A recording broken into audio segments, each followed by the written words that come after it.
प्रताप रुद्र ऐसा उस राजा का शायद नाम था।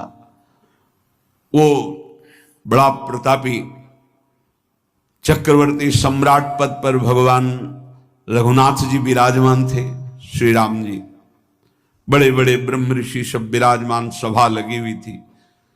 नारद जी बाहर मिल गए उनको और कहा, अंदर प्रभु के दर्शन करने जा रहे हो? नारद जी को प्रणाम किया। जी। तो वहां बहुत से ब्रह्म ऋषि बैठे हैं, सबको प्रणाम भी करोगे? हाँ जी, तो मर्यादा है संतों को प्रणाम। तो विश्वामित्र जी को भी प्रणाम करोगे? हाँ, क्यों, वो तो ब्रह्म ऋषि हैं।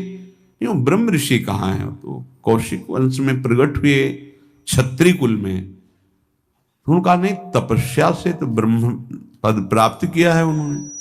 हाँ, पर मूल में तो नहीं। आपका उद्देश्य क्या है? बस ऐसे कर लेना, माथा मत रखना। देवर्षि नारद जी के सब ऋषियों के माथा रखना। गए भगवान के दरबार में, भगवान को नमन किया, सब ऋषियों के चरणों में मस्तक रखा और विश्वामित्र जी के सामने जाके ऐसे करके चल दी। ध्यान भी नहीं दिया। सभा जब पूर्ण हुई, विश्वामित्र जी के पास नारद जी बैठे, बोले, आपने कुछ देखा भगवान? विश्वामित्र जी ने कहा, क्या? वो प्रताप रुद्र को? नहीं, क्या बात क्या? सबको तो माथा रख के प्रणाम किया, आपको ऐसे किया, आपने देखा नहीं? वाह, हाँ ऐसे तो किया, ये तो देखा, हमारा ध्यान नहीं गया, इस पर कोई विशेष बात है? बोले, हाँ, वो कह रहे थे कि मूल में तो क्षत्रिय ही है ना, ब्रह्म ऋषि तो बाद में तपस्या से, उसकी इतनी हिम्मत, मतलब एकदम अग्नि प्रज्वलित कर दी। हमारा दंड तो मिलना ही चाहिए। देवर्षिनाथ, आप जैसे ब्रह्म ऋषि के साथ ऐसा वर्त उसको उधर सिखाया था और इधर ऐसे आवेश में खड़े हुए कहा, रघुनाथ, आपके दरबार में हमारा अपमान हुआ। भगवान, आपका अपमान कौन? प्रताप, वो जब चले गए, आपका आदेश क्या है? शाम तक उसका मस्तक हमारे चरणों में होना चाहिए। उनका प्रभु आपके सामने सत्य वचन कहता हूं, अगर सूर्यास्त होते होते मैं उसका मस्तक आपके चरणों में न डाल दूं, मैं रघुवंशी नहीं। आप शांत होइए। नारद जी ने बात पक्की।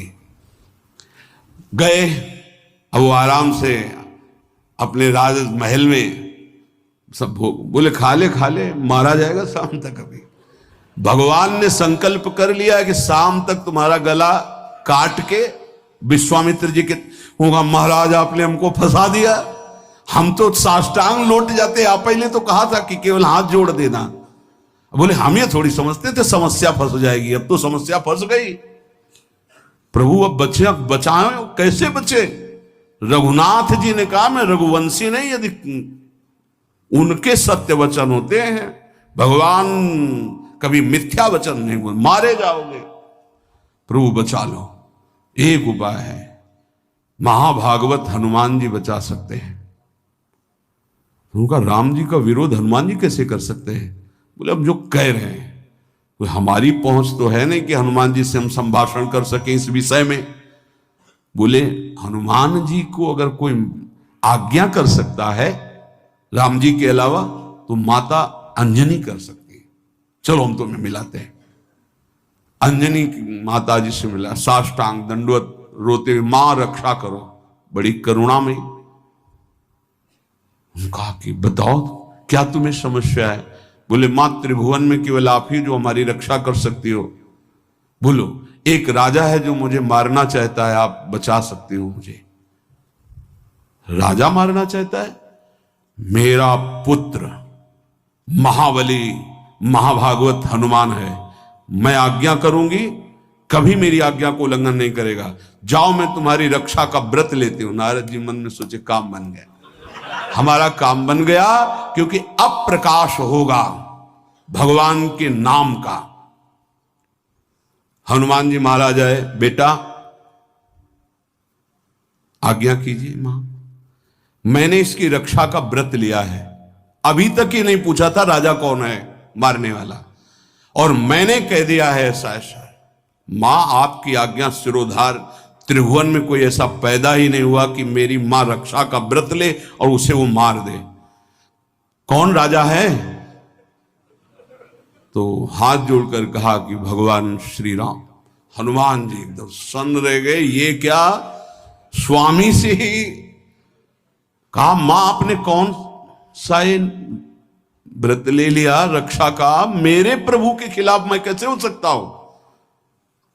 मां ने कहा हमने तो वचन दे दिया। हनुमान जी ने कहा फिर बुद्धियों जितनी बुद्धियां हैं वो सब सरस्वती जी, सरस्वती भी जिनकी द्वारा प्रेरित हैं वो भगवान, और भगवान जिनकी बुद्धि में बैठे रहते हैं उनसे बड़ा बुद्धिमान कौन हो सकता है? इसीलिए परम ज्ञानी हैं श्री हनुमान जी महाराज। बुद्धि नाम अग्रगण्यम, जितने भी बुद्धिमान जन उनमें सबसे वरिष्ठ हैं, श्रेष्ठ हैं। हनुमान जी महाराज बोले चल तू एकांत चल। एकांत में ले गए और बैठ, थोड़ा ही समय रह गया संध्या का।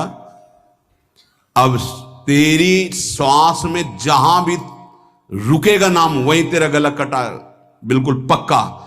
बस सीताराम सीताराम सीताराम, ये क्रम न टूटने पावे, तो ऐसा शुरू कर। अगर तेरे नाम में त्रुटि हुई, अंतराय पड़ा, उसी समय भगवान का अमोघ बाण काट सकता है, अन्यथा नहीं। तू चिंता मत कर, बैठ जा। वो बैठ गए, सीताराम सीताराम सीता। हनुमान जी महाराज करताल उठाए, आसपास मत कर रहे। भगवान ने अमोघ बाण संधान किया। वो बाण आया और हनुमान जी जहां घूम रहे थे ऐसे परिक्रमा की वापस चला गया। भगवान ने कहा आज तक ऐसा नहीं हुआ। अमोघ बाण मोघ कैसे हो गया? लक्ष्य को बेधे बिना वापस कैसे आ गया? दूसरा बाण भगवान ने संधान नहीं किया। है क्या? कौन है त्रिभुवन में ऐसा जिसको बाण बिना बेधे वापस चला गया? लक्ष्मण जी से कहा कि जहां प्रताप रुद्र वहां तुरंत जाइए और देखिए बात क्या है, उसके गले को क्यों नहीं अमोघ बाण ने छेदन किया। गए, सर्वज्ञ हैं। वहां जो स्थिति देखी तो हनुमान जी की आंखों में अश्रु चल रहे थे। नाम संकीर्तन घूम घूम के, और वो आंख मूंदे बस सीताराम सीताराम। परम प्रेमी लक्ष्मण जी भी तालियां बजाकर शुरू कर दिया, सीताराम सीताराम। राम जी ने विचार किया कि बाण तो वापस आ गया, लक्ष्मण जी वापस ही नहीं आए, सूचना ही नहीं। और विश्वामित्र जी कह रहे हैं तो आपने प्रण लिया था कि संध्या होते होते। भगवान ने कहा कि आप धैर्य धारण कीजिए गुरुदेव, मैं स्वयं जाता हूं। जब कहा कि मैं स्वयं जाता हूं तो बोले मैं भी स्वयं चलूंगा, देखूंगा तुम निर्णय क्या करते हो। पूरी ब्रह्म ऋषियों की समाज साथ में, नारद जी बीड़ा लिए आगे कि प्रभु हम भी देखेंगे, और सब कुछ रचा इनका है, बड़ा विचित्र खेल है इनका। महाराज जी ही गए तो देखा वो सीताराम सीताराम सीताराम। हनुमान जी महाराज सीताराम सीताराम कीर्तन कर, लक्ष्मण जी कीर्तन। भगवान ने कहा अब समझ में आया, जिसके गले में नाम निरंतर चल रहा है मेरा अमोघ बाण भी छेदन नहीं कर। जो भगवान यहां कह रहे मेरा दिव्य सुदर्शन चक्र भी छेदन नहीं कर। भगवान ने कहा गुरुदेव आपने आज्ञा करी थी कि इसका शीश आना, आपने ये नहीं कहा था कि काट कर आना चाहिए, उसको रखो मस्तक। विश्वामित्र जी प्रसन्न हो गए। नारद जी ने कहा प्रभु इसमें न प्रताप रुद्र का दोष है न ब्रह्म ऋषि विश्वामित्र जी का। मैं ये दिखाना चाहता था कि आपके अमोघ अस्त्र से भी बढ़कर आपका नाम है।